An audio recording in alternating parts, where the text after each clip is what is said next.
যা রয় তাই সয়। যাই বাবা, অনেক সময় হয়েছে, একটু আর্নিক করি গিয়ে যাই। যাই।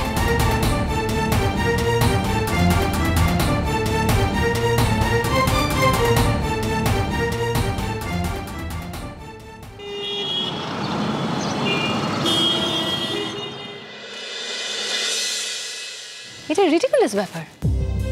তোমার পাপার এখন এরকম অবস্থা আর তুমি তার মধ্যে একটা বিয়ের মতো ব্যাপারে জড়াচ্ছ, মানে কেন দিঠি? তোমার বাবা তো এক্সপেক্ট করেছিলেন যে তুমি স্কলারশিপ নিয়ে বিদেশে যাবে, যে কোনো বাবাই এক্সপেক্ট করতে পারেন। আর তার বদলে তুমি কি করছো? একটা বাউন্ডুলে ছেলেকে বিয়ে করতে চলে যাচ্ছ, একটা মাটির বাড়িতে থাকবে। জীবনটা যেহেতু আমার, সেই জন্য সেই জীবনের ডিসিশন নেওয়ার অধিকারটাও আমার জুনান্টি। তুমি যেমন আমার পাপাকে বিয়ে করেছো, সেই ডিসিশনটা কি সবাই মেনে নিয়েছিল? কিন্তু তুমি তোমার জীবনের ডিসিশন তো নিজেই নিয়েছো। আমার ক্ষেত্রেও একই কথাটা খাটে। একটা কথা বলবো দিদি, তোমাদের বাড়ি শুধু লোকের না একটা প্রবলেম আছে, একটা রোগ আছে, জানো তো? তোমাদের যখনই কেউ কিছু বলে তোমরা উল্টো দিকের লোকটার এক্সাম্পল দাও। তুলনাটা কিসে দিঠি? আমি বিয়ে করেছিলাম অনিন্দ সেনগুপ্তকে, সেটা যোগ্য লোক, তার একটা চাকরি ছিল। আর তুমি কাকে বিয়ে করছো মা? তার চাকরি বাকরি কিছু আছে? তুমি খাওয়াবে কি? সে যদি আমাকে খাওয়াতে নাই পারে, আমি তোমাদের কাছে তো খেতে আসবো না। আমি নিজে রোজগার করি, আমি তো কারোর খাওয়ানোর উপর ভরসা করি না। দিঠির সে কথা বলা হচ্ছে না, একবারও বলা হচ্ছে না ছেলেটি খারাপ ছেলে। আমি তো আগেই বলেছি ছেলেটি খুব ভালো ছেলে। প্রশ্নটা সেটা নয়।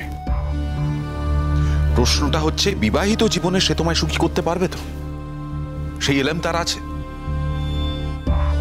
তুমি বলেছিলে সে পরীক্ষা টরীক্ষা দেবে, নিজের পায়ে দাঁড়াবে, তারপর। দিদি, তোমার উপর আমার অনেক আশা ছিল। তুমি কেন তাড়াতাড়ি এই সিদ্ধান্তটা নিলে? সিদ্ধান্তটা নিয়েছি, তার কারণ আছে বাবা। কি কি কারণে? হ্যাঁ, কারণ এই বাড়িতে থাকতে আমার আর ভালো লাগে না। এ বাড়িতে থাকতে ভালো লাগে না? তাহলে কি ছোটদের বাড়িতে থাকতে ভালো লাগে মা? দেখো, ঐতিহ্যদের বাড়িতে থাকতে ভালো লাগে কি লাগে না সেটা অনেক পরের কথা, কিন্তু আমার এ বাড়িতে থাকতে ভালো লাগে না।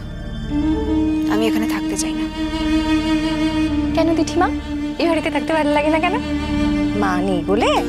তা যাও না, ওই বাড়িতে গিয়ে থাকো না। নাকি ওই বাড়িতে তোমায় থাকতে দেয় না, খেয়ে দিয়ে দিয়েছে?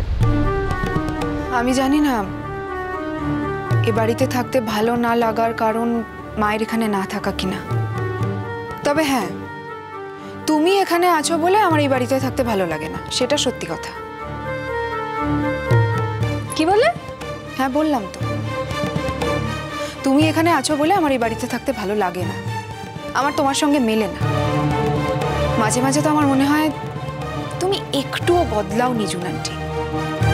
আর তোমার মতন একজন মানুষের সঙ্গে থাকা না আমার জন্য খুব পেইনফুল। আমি আর ঝগড়া অশান্তি বাড়াতে চাই না।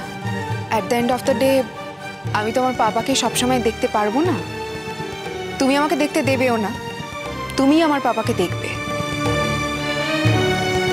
তাই তোমাকেই যদি আমার পাপাকে দেখতে হয় তাহলে শুধু শুধু তোমাকে ঘাঁটিয়ে আমার কোনো লাভ নেই। বাবা কি অড্যাসিটি! হ্যাঁ অনিন্দ, তুমি তো আমাকে একাধিকবার বলেছো যেন আমি তোমার মেয়েকে একটু যত্ন করি, একটু ভালোবাসি। দেখতে পাচ্ছ তো যে ভালোবাসার যত্নের পরিণামটা কি? দিদি, তুমি না বাজে যুক্তি দিচ্ছ। এই যুক্তিগুলোর কোনো মানে নেই। তুমি বিয়ে করতে চাইছো তাই বিয়ে করছো, এই তো ব্যাপার। তার জন্য অন্য আরেকজনকে খারাপ করার কি মানে আছে? It's not right. দিদি, এই বাড়িটা তোমার। তুমি এই বাড়িতে থাকবে না তো কে থাকবে? এই বাড়িতে তুমি জন্মেছো, এই বাড়িতে তুমি বড় হয়েছো, এই বাড়িতে তোমার অধিকার আছে। কার ক্ষমতা আছে তোমায় বলে এই বাড়ি থেকে বেরিয়ে যেতে? জুনান্টের ক্ষমতা আছে, তোমায় বলবে তুমি বাড়ি থেকে বেরিয়ে যাও। আমার প্রশ্ন হচ্ছে অন্য, তুমি এই বাড়িতে এখন কতটা সময় দিচ্ছ? আরে বাবা, তোর যদি জুনের সাথে নিচে থাকতে অসুবিধা হয় তাহলে ওপরের ঘরে গিয়ে থাক। তোর মার ওপরের ঘর রয়েছে, সেটা তো ফাঁকাই পড়ে রয়েছে। শোনো ঠাম্মি, ঘর মানে বাড়ি মানে না একটা একটা থাকার জায়গা নয় শুধু। ওরকম থাকার জায়গা তো যে কোনো ওয়ার্কিং হস্টেলেও পাওয়া যায়। বাড়ি মানে একটা পরিবেশ, একটা নির্ভরতা, আর সেটাই বাড়িতে নেই, আমি পাই না। সেটা তুমি ছোটুর বাড়িতে পাচ্ছ। আজকাল তুমি ছোটুর বাড়িতে সবকিছু খুঁজে পাচ্ছ, তাই তো? ঐতিহ্যের বাবা মা আমাকে ভালোবাসে বাবা। আর আমি তোমায় ভালোবাসি না। হয়তো বাসো, হয়তো কেন, সত্যি বাসো বাবা, কিন্তু এই বাড়ির পরিবেশ আমার ভালো লাগে না। পরিবেশ ভালো লাগে না মানে তুমি কি আমার জন্য এই বাড়িতে থাকতে চাইছো না? দিঠিমা, ইউ ক্যান্ট হেল্প ইট। কেন বলো তো? আমি তো তোমার বাবার বৈধ স্ত্রী, মানে বেশ কাগজ টাগজে সই করে আমরা বিয়ে করেছি, তাই না অনিন্দ? আমি আমার লিগ্যাল রাইটে এই বাড়িতে থাকি। হ্যাঁ, তোমার মা অবৈধভাবে বেআইনিভাবে এই বাড়িটা দখল করেছিলেন, তা আমার মনটা তো খুব বড়, আমি কখনো আপত্তি করিনি। কিন্তু দিঠিমা, তোমার খারাপ লাগছে বলে আমি তো আমার স্বামীর বাড়ি ছেড়ে রাস্তা রাস্তায় ঘুরতে পারবো না।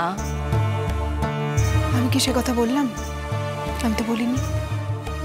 আমি তো তোমাকেই থাকার জায়গা ছেড়ে দিলাম জুনান্টি। রিয়েলি?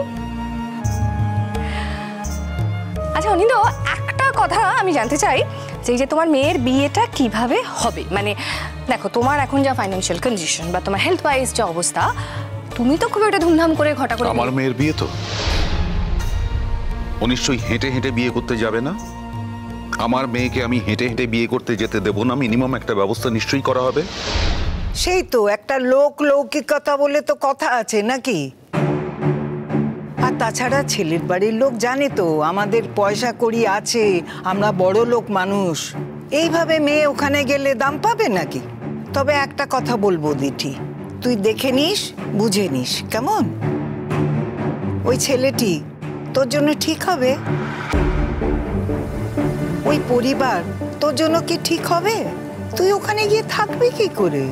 একদিন দুদিন বেড়াতে যাস, সেখানে থাকিস, ঠিক আছে, সেটা এক কথা। আমি অবশ্য বাড়িটা দেখিনি, তবে সবার কাছে যেটা শুনেছি, তুই কি ওখানে থাকতে পারবি? যার নিজের বাড়ি নেই, সে যেটা পাবে সেটাই তার কাছে অনেক মনে হবে ঠাম্মি। ওটা নিয়ে তুমি চিন্তা করো না। আর যেখানে ভালোবাসা পাবো, সেখানে অনেক অসুবিধে থাকলেও সেটা নিজেরই মনে হয়। আর সেটা যদি একটা প্রাসাদও হয়, তাহলে মনে হয় দম আটকে আসছে। আচ্ছা, বারবার ভালোবাসা নেই ভালোবাসা নেই কথাটা বলছিস কেন রে? দিঠিমা, তুমি তো এক্সপেক্ট করোনি যে আমি তোমাকে প্রাণ খুলে ভালোবাসবো। বাকি যারা আছে, মানে তোমার পাপা, তোমার দাদু ঠাম্মা তোমাকে তো ভালোবাসে। বারবার করে যে ভালোবাসার অভাব এটা বলছো না, এটার মানেটা আমি ঠিক বুঝতে পারছি। কিছু না, ছেড়ে দাও, আমার কথা আমারই থাক। শোনো দিঠি, তুমি না শুধু শুধু এক্সকিউজ দিও না, কেমন? সত্যি কথাটা বলো না পাপাকে। ওই ছেলেটি তোমার অ্যাকচুয়ালি হাতছাড়া করতে চাইছে না, সেই জন্য বিয়ের জন্য প্রেশারাইজ করছে। আর তোমার এখন মনে হচ্ছে যে বিয়ে করবে, সেই প্রেশারে তুমি সাকাম করছো, বিয়ে করে তুমি একটা না জানি কি ব্যাপার ঘটাবে। আমি একটা কথা বুঝতে পারছি না দিঠি, তোমার কি নিজের পাপাকে নিয়ে কোনো কনসার্ন নেই? দেখছোই তো পাপার শরীরের অবস্থা কি। এই সময় এই সমস্ত বিয়ে টিয়ের মধ্যে জড়ালে ওনাকে কতটা প্রেশারাইজ করা হবে সেটা কি তুমি বুঝতে পারছো না? আমাদেরও তো বাঁচতে হবে দিঠি, নিজেদের মতো করে। সব যদি তোমাদের খাতে বারবার শেষ হয়ে যায়। কেন বাজে কথা বলছো? চুপ। এক্সকিউজ মি, আমি বলবো না তো কি বলবে? আমি তোমার লিগ্যাল ওয়াইফ। শোনো অনিন্দ, তোমাকে আমি একটা কথা বলি, আমি না তোমাকে আগের মতো যা খুশি তাই করতে দিতে পারবো না। I am sorry. তোমার শরীরের অবস্থা ভালো না, তোমাকে সাবধানে থাকতে হবে এখন। সবকিছু না এরকম উড়িয়ে ফুরিয়ে দিলে চলবে না। তুমি ভয় পেও না জোনান্টি, তোমাদের উপর কোনো রকম চাপ পড়বে না।